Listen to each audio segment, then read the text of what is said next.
Hola, ¿qué tal? Soy Bárbara Tijerina y estamos aquí en una nueva sección que se llama La Hora del Café. Y empezamos hoy con corona de oro, aquí con Francisco Martín Moreno.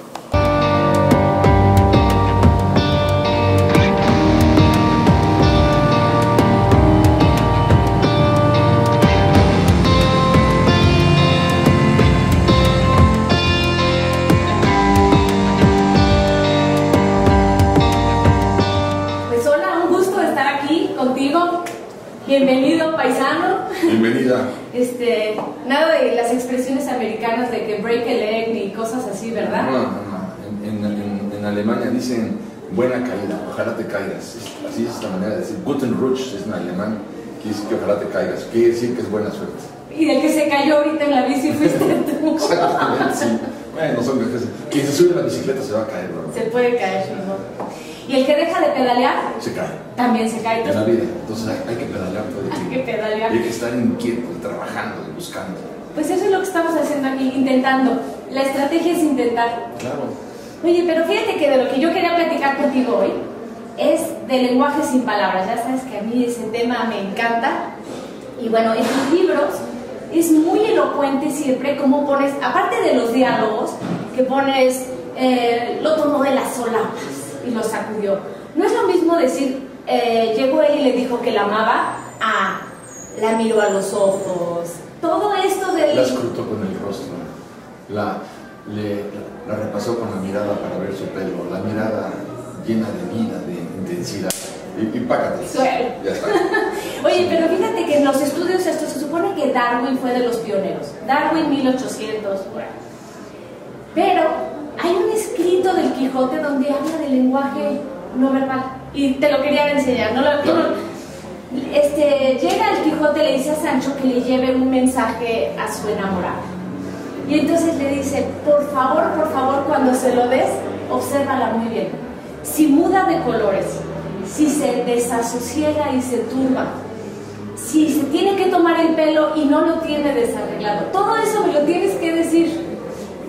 Porque le dice, mira todas sus acciones y movimientos, porque si tú me los relatares como ellos fueron, sacaré yo lo que ella tiene escondido de secreto en el corazón.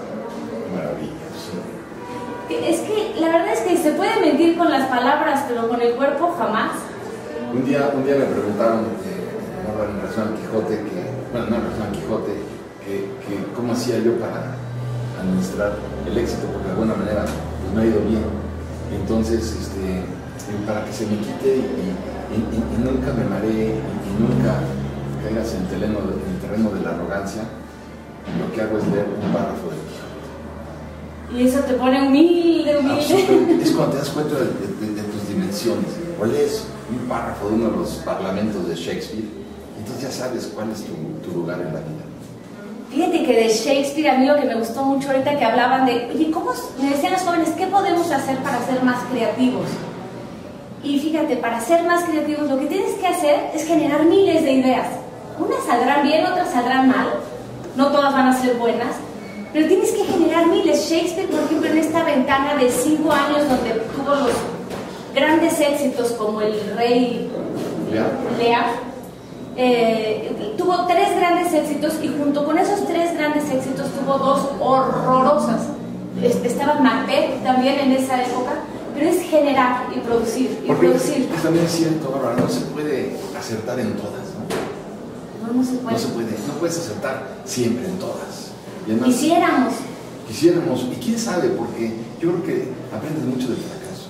Aprendes más del fracaso que del éxito. Entonces, bueno, pero volviendo a tu punto, a tu párrafo es la verdad. Yo, por ejemplo, te diría como novelista, después de 27 novelas que ya he escrito. 27. Yo te diría, Bárbara, cuando habla, por ejemplo, Álvaro Obregón con Plutarco Elías Calles, cuando se acerca el final del gobierno de Álvaro Obregón y desayunan en el castillo de Chapultepec, toda la recreación del lenguaje no verbal es muy importante. Por ejemplo, piensa que en ese momento le dice el presidente Obregón, le dice a Calles, Plutarco, tú vas a ser mi sucesor. Entonces, al al decir esto, ¿cuál es el impacto en la persona de Calles? Le están diciendo, vas a ser el presidente de la República. ¿Y cuál es su impacto? Entonces, bueno, en primer lugar, un silencio y un poker face, porque ya ves que los políticos se pueden comer un ratón vivo sumergido en anís, si tú quieres. ¿Y no acercarás? Masticarlo sin hacer un solo rostro de desagrado o de majestad y deglutirlo de la misma manera.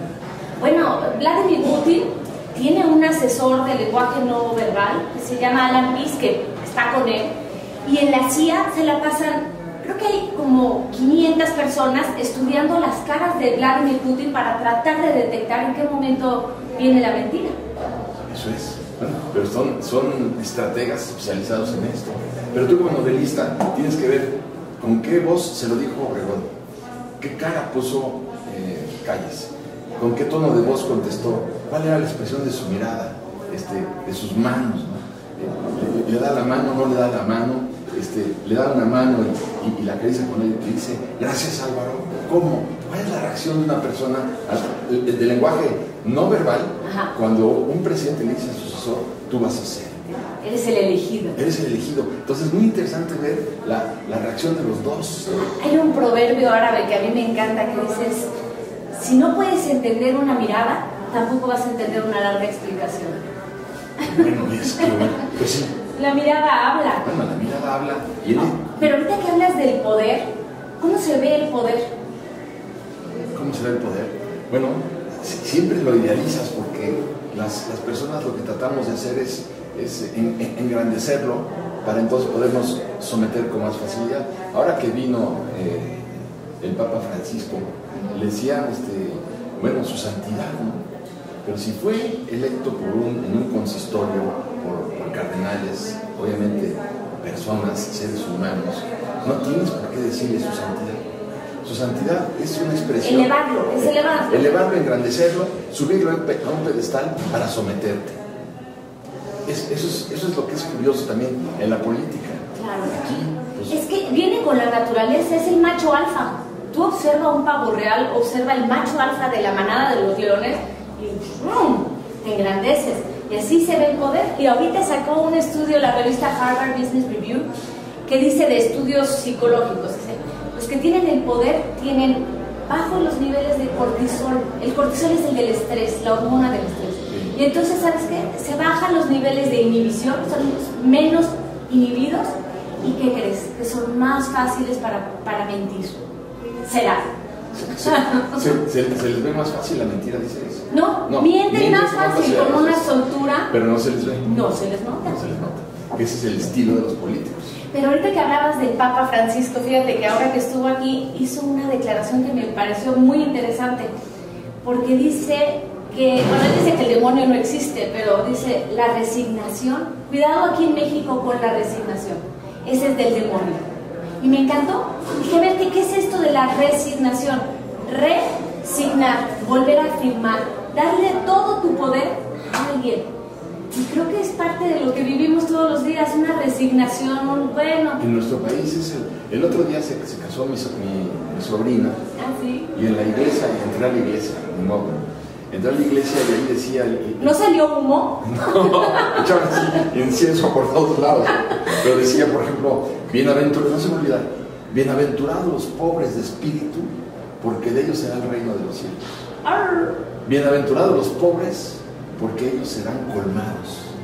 O sea, imagínate tú que le están diciendo, tú no te preocupes por lo que estás padeciendo en este infierno de perros, porque la eternidad, nada comparable a esta vida, pues, que es efímera y breve, ¿no? Lo bueno está después. Pero es eterno, lo bueno. Entonces es una invitación a la resignación. Yo por eso me daban ganas de subirme allí al altar, quitarle el micrófono al sacerdote y decirle, fíjate, este sería el discurso que yo daría si estuviera ensotanado, ¿no? Yo diría, toda aquella persona que se muera en la miseria pasará la eternidad en el infierno. A ver si así. A ver si así. Entonces tú verás como toda la gente se pondría las pilas y se pondría a trabajar. Nada de resignación, nada de dejarte llevar como una hoja del viento. No, porque fíjate, la vida es movimiento. Claro. El oxígeno, respiras y es movimiento. Claro. La sangre es movimiento. La nutrición es movimiento. Cuando vas a dar a un hospital, no sales hasta que no te mueves. Claro. Y la resignación es todo lo contrario a la vida, es dejar de moverte. Bueno, entonces, a ver, la pregunta sería, ¿qué papel juega la resignación en el desarrollo educativo, cultural, económico de México? Sí, es una parte muy importante. Pues es anular tu raciocinio, lo que te da creerlo, dejar de dudar, dejar de pensar. Pero en todos los niveles, Bárbara, si tú ves, por ejemplo, el caso de el gobierno de Coahuila, faltan 30 y pico mil millones de pesos, como faltan ahora en Veracruz, 30 y pico mil millones de pesos. ¿Dónde están? Y la gente dice, ¿sabes qué? No hagas nada, es inútil. No, es que hay que bajar las cortinas de los comercios, hay que cerrar los negocios, hay que cerrar los despachos durante 3 días inicial de protesta. No vas a ganar nada, nada sirve para nada. Ay, no. Pero esa es la mentalidad que tenemos y que sus orígenes están en la Inquisición. Si tú te vas a 300 años de Inquisición, fueron suficientes para mutilar los impulsos, la energía y la capacidad de protesta de esta sociedad. Y no solamente en México, sino que esto se dio en todos los países conquistados por España. Si tú comparas un país conquistado por los españoles, o uno por los ingleses, piensa, o donde hubo Inquisición y donde no hubo Inquisición. No hubo Inquisición ahora en Nueva Zelanda, no hubo Inquisición en Australia, no hubo Inquisición en Canadá, no hubo Inquisición en los Estados Unidos, ni en Inglaterra, ni en Alemania. Pero sí hubo Inquisición en México, en Guatemala, en Perú, en Bolivia, en Venezuela. Ahí está el origen. Ahí tienes una de las primeras explicaciones que son bien importantes en materia de protesta. Una sociedad que no protesta es una sociedad enferma. Paralizada. Pero enferma, tienes que protestar, tienes que tener coraje, agallas. Tú ves en Estados Unidos mataron a un pobre muchacho negro hace como un año y medio. Sí. Uno. Y aquí llevamos 100,000 muertos, ¿no? Uno. Allá es uno, y aquí 100,000 muertos, y nadie protesta. Se roban los impuestos y nadie protesta. Se contaminan las lagunas y nadie protesta. Se mueren los ríos y nadie protesta. Tiran las grandes ciudades como la Ciudad de México, las derriban. Esta ciudad de los palacios que dijo Humboldt, ¿qué queda de la ciudad de los palacios? Nada, y nadie protesta, nadie dice nada. Oye, la ley 3 de 3 es una manera de hacer algo. Claro, por supuesto, esa ley es una verdadera manera. Ojalá la logremos, hay que trabajar duro con ello. Como que sientes que estás haciendo algo, ¿no? Y no, bueno, pues ahí va ahora Fidel de cónsul, ¿no? A Barcelona. Y Sabines de cónsul a Orlando. No, este es el descaro ya. Y ves los esfuerzos que hizo el gobierno mexicano por rescatar a Morera cuando lo habían arrestado en España. O sea, pero oye, hasta la ley en España, porque ahorita están juzgando al cuñado del rey. Sí, bueno, y ves que ahora metieron a la cárcel, que fue muy interesante, al que organizó la campaña de Lula y al que organizó la campaña de la señora Rousseff. Lo metieron a la cárcel porque dispuso de fondos de Petrobras para las campañas de los dos. Y bueno, y van a meter a la cárcel a la señora Kirchner. Está en problemas la señora Kirchner. Porque mandó a asesinar al fiscal y además robó dinero. Pero además van a meter a la cárcel a Martinelli, el presidente de Panamá. Es otra. Ya, Fujimori está en la cárcel. Hay 2 presidentes de Costa Rica que estuvieron en la cárcel. Algún día veremos aquí ese Otto Pérez tipo de está en la justicia. cárcel, el presidente de Guatemala en la cárcel. O sea que, pero eso es empezar la construcción de un Estado de Derecho, que me parece que es lo que nos falta en nuestro país, entre otras cosas. ¿Y que estamos empezando? Sí. Estamos empezando. Pero te voy a decir por qué sí estamos empezando, ¿verdad? Es muy interesante. La democracia, el Estado de Derecho viene de la mano de la democracia. Donde hay democracia, por lo general hay un Estado de Derecho. Tú puedes ver la democracia norteamericana, la democracia canadiense, la democracia alemana, la francesa, en fin. Donde hay democracia y Estado de Derecho, se aplica la ley. Entonces, nosotros llegamos muy tarde a la democracia. ¿Por qué llegamos tarde a la democracia? Porque sin remontarle mucho tiempo, muchos años en el tiempo, te diría, en el Imperio Azteca, quien gobernaba era el Tlatoani, nadie más. Estaba prohibido ver a los ojos a Moctezuma Capoeira. Prohibido. Bueno, entonces imagínate nada más el autoritarismo precolombino, los aztecas. Después tenemos 300 años de la colonia, donde quien gobernaba era el virrey. ¿Quién se atrevía a a levantar la voz. Mientras que las colonias norteamericanas, las 13 colonias, tenían un autogobierno, que dependía de la colonia inglesa, sí, pero les permitieron el autogobierno. Entonces llevamos 200 años del Imperio Azteca, 300 años del virreinato, ya son 500 años sin democracia. En el siglo XIX tenemos la Guerra de Independencia, tenemos la intervención de Barradas en 1828, tenemos la Guerra de los Pasteles, la guerra en contra de los Estados Unidos. Santana llega 11 veces al poder. Imagínate qué sociedad la nuestra, donde un presidente de la República puede llegar 11 veces a ocupar el poder. Después de esto, está ahí, cuando se van los gringos en 1848, 10 años después, en 58, arranca de nueva cuenta la guerra porque nos invaden los franceses. En 1862 tenemos la batalla de Puebla. O sea, traemos un aprendizaje en la sangre mal. Pero para acabar, vamos para acabar. Después viene la dictadura de Porfirio Díaz. Después llega la de Arqueo Obregón Calles en el siglo XX y luego la dictadura perfecta. En la dictadura perfecta que va, digamos, de Cárdenas hasta Cedillo, no hubo democracia. Entonces, ¿dónde comienza la democracia? ¿Con Fox? Con la llegada de la señora Fox al poder. De la señora Fox. De la señora Fox. Ok, quedó claro. Cuando llega la señora Fox al poder, empieza la democracia en México. Pero estamos a la vuelta de la esquina. Si quieres, voy a ser generoso. Y cuando pierde Cedillo el control del Congreso de la Unión en 1997, ahí comienza. Pero entonces, ¿qué quiere decir? Que no llevamos ni siquiera 19 años de democracia. Y si no llevamos más que 19 años de democracia, tenemos 19 años de estar construyendo un Estado de Derecho. Por eso, 98% de los delitos que se cometen en este país no se persiguen. Pero bueno, íbamos a hablar de novelas, íbamos a hablar del lenguaje sin palabras. Me dejaste sin palabras. Pero es que eso es. Pero sí, bueno, ¿por qué no volvemos a la escena de... Por ejemplo, pensamos en otra escena, ya vimos la de Calles. No, de la que estabas hablando ahorita, fíjate, yo había leído ahorita una cita de Hermann Hesse, el que escribió Siddhartha, y él decía que más que aprender de los libros y de las estrellas, que el aprendizaje estaba en nuestra propia sangre. Y me quedé pensando, bueno, traemos ese aprendizaje, o sea, mira, yo por ejemplo ahorita lo de la hora del café, para mí es un gran orgullo, porque mi abuela, hace muchos años, cuando las personas no se divorciaban, ella dijo que voy a andar aguantando yo a este señor, y se divorció. Y no solo se divorció, pero lo cual en Monterrey ya era muy atrevido, se fue a trabajar de reportera, o sea que de zorra no la bajaban, y estaba feliz. Ella escribía en el periódico El Norte una sección que se llamaba La Hora del Café, se llamaba Matilde y no le gustaba el nombre y se cambió a Clarisa, porque dice que era clarividente. Pero entonces, ¿cómo hay cosas que traemos en el disco duro?